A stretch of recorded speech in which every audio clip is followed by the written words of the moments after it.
¿Qué tal? ¿Cómo están? En este video vamos a ponernos a conocer un poquito sobre la vida de San Jerónimo, sobre sus actitudes y fundamentalmente rescatar del anonimato a esas mujeres que trabajaron junto con él en la traducción de la Biblia. Todo esto sucede en el siglo IV. Por eso vamos a comenzar diciendo que San Jerónimo era un reconocido maestro de las Sagradas Escrituras y llega a Roma en el año 382 como secretario del Papa Dámaso. Hacía ya un tiempo que en Roma había un fuerte movimiento religioso encabezado por mujeres nobles de la aristocracia romana, fundamentalmente por una de esas mujeres, viuda, llamada Marcela. Por esa razón, varias otras mujeres de la aristocracia que habían quedado viudas y jóvenes vírgenes se unen a este movimiento de Marcela para comenzar a tener una vida de oración, de trabajo y de estudio de las Sagradas Escrituras. Podemos decir que forman una especie de monasterio. ¿Y por qué decimos especie de monasterio? Porque son las primeras experiencias de vida monacal de mujeres. Ya después, en la Edad Media, el monacato femenino comienza a tener sus normas propias y una mayor organización. No así el monacato masculino, que ya existía desde antes y estaba más difundido y sobre todo en el Medio Oriente. Marcela deja la vida de la aristocracia romana y junto con estas otras mujeres comienzan a reunirse asiduamente. Al enviudar Paula, una de las amigas de Marcela, junto con una de sus hijas llamada Eustoquia, que se consagra como virgen, también se unen a este movimiento de mujeres religiosas. Y San Jerónimo se dirigía todas las mañanas al Aventino, a la casa de Marcela, para reunirse con estas mujeres e impartirles enseñanzas sobre la Biblia. Esto obviamente le valió a San Jerónimo muchas críticas de más de un clérigo y también reproches. Por ejemplo, San Jerónimo, en una carta en el año 393, escribe: «Me parece que es preciso responder a los que me juzgan ridículo por dejar a los hombres de lado y escribir casi exclusivamente para vosotras, Paula y Eustoquia». En otra carta repite: «Yo sé, oh Principia, mi hija en Cristo, que muchos me reprochan escribir a menudo a mujeres y preferir al sexo más frágil». En otra carta insiste: «Si los varones me preguntaran sobre las Escrituras, no escribiría yo a mujeres». Bueno, ahí se ve el carácter fuerte de Jerónimo en su postura de quienes estuvieran interesados en conocer sobre la Biblia, a ellos es a quienes él se acercaba a enseñarles. Bueno, tenemos que decir que tanto Marcela como Paula y su familia eran mujeres que habían sido instruidas en la lectura y la escritura desde pequeñas. Ellas ya sabían leer y escribir, no era el común de las mujeres en esto. La lengua latina obviamente era la lengua materna de ellas y el griego lo conocían a través de las obras clásicas. Entonces lo que hacía Jerónimo era enseñarles el hebreo. Bueno, el Papa Dámaso encarga a San Jerónimo la revisión y traducción de toda la Biblia, aunque algunos autores dicen que solamente se le encargó traducir los evangelios. Ya en ese tiempo estaba gran parte del Antiguo Testamento en hebreo y todo el Nuevo Testamento en griego. Y circulaban algunas traducciones. en latín. La más conocida se llamaba Vetus Latina, pero los copistas habían introducido en los escritos, en esas traducciones, algunas modificaciones. Entonces lo que comenzaba a pasar es que circulaban traducciones de traducciones. Por eso era sumamente necesario, y así lo vio el Papa, hacer una revisión de esas traducciones y completar toda la traducción de la Santa Biblia al latín. Y es lo que hizo San Jerónimo junto con estas mujeres que trabajaron junto a él, traducir la Biblia al latín. Y fue muy divulgada con el nombre de Vulgata. Vulgata porque se la traduce al latín, que es el idioma del vulgo, el idioma de la gente común. Los estudiosos establecen que estando en Roma Jerónimo tradujo parte de los evangelios y una versión de los salmos, pero que después desechó.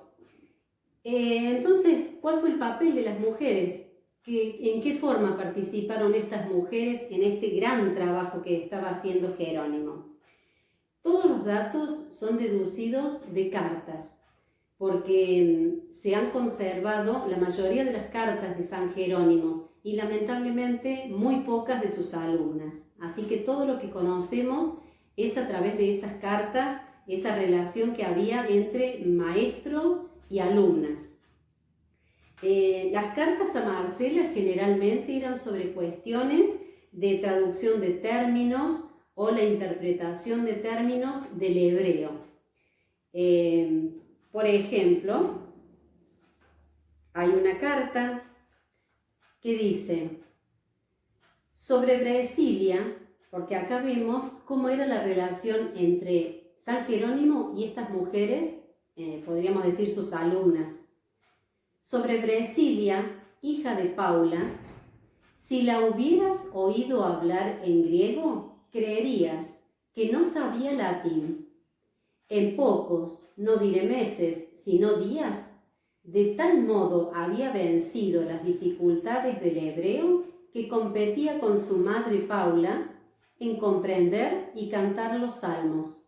Tenía siempre entre manos al profeta o al evangelio. Una carta sobre Paula, dice San Jerónimo. Otra cosa voy a decir que acaso a los émulos parezca increíble.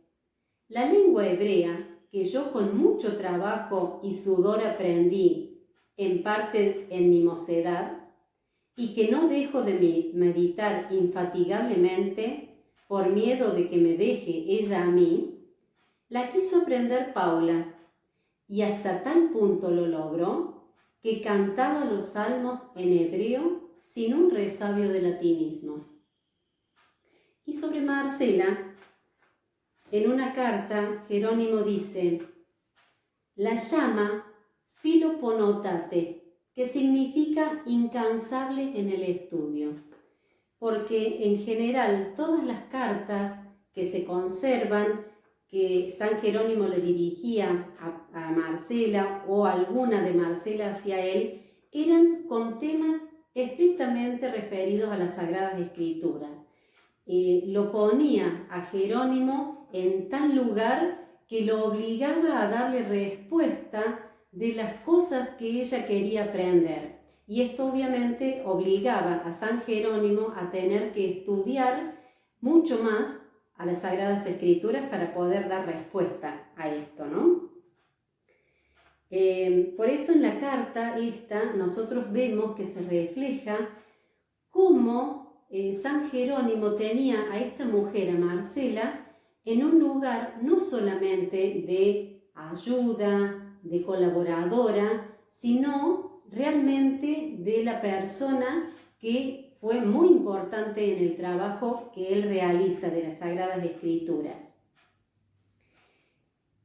En otra carta, San Jerónimo dice, el sentido de una carta es escribir sobre algún asunto de familia o sobre temas cotidianos. Así, en cierto modo, los ausentes se hacen presentes, mientras se comunican unos y otros lo que quieren o lo que hacen. A veces, naturalmente, este convite de conversación puede ir sazonado con la sal de la ciencia. Tú, sin embargo, absorta en tus tratados, no me escribes nada, a no ser para someterme a tortura y obligarme a resolver las escrituras. Marcela permanentemente estaba requiriendo de San Jerónimo explicaciones y era una persona ávida de aprender y de conocer sobre las Sagradas Escrituras. Y la última carta que vamos a leer una partecita hoy, dice: habías pedido mi parecer acerca del Diapsalma. Yo me excusé con la brevedad de la carta y pretexté no poder encerrar en ella lo que es materia de un libro. Pero, ¿de qué valen las excusas ante mi ergodioxen? Significa directora. ¿De mi trabajo? Con el silencio se acrecienta el apetito. Así pues, para no tenerte más tiempo en suspenso, aquí tienes un poco de lo mucho que cabría decir. Miren qué importante que era Marcela y qué importante que fue Marcela en este trabajo de la traducción de las Sagradas Escrituras, que San Jerónimo la llama directora de mi trabajo. Entonces no fue solamente una apasionada y una estudiosa de las Sagradas Escrituras, sino que tuvo un rol muy protagónico también junto a San Jerónimo. Obviamente, esto como un adelanto, les digo para el próximo video, cuando muere el Papa Dámaso, San Jerónimo no queda bien posicionado en Roma, justamente por todo esto, estas comidillas que había, estas críticas que se hacían de todo el tiempo que él pasaba con mujeres, del trabajo que realizaba con mujeres. Entonces San Jerónimo decide viajar a Belén. Bueno, ahí vamos a ver qué pasó con San Jerónimo en Belén y qué pasó con estas mujeres.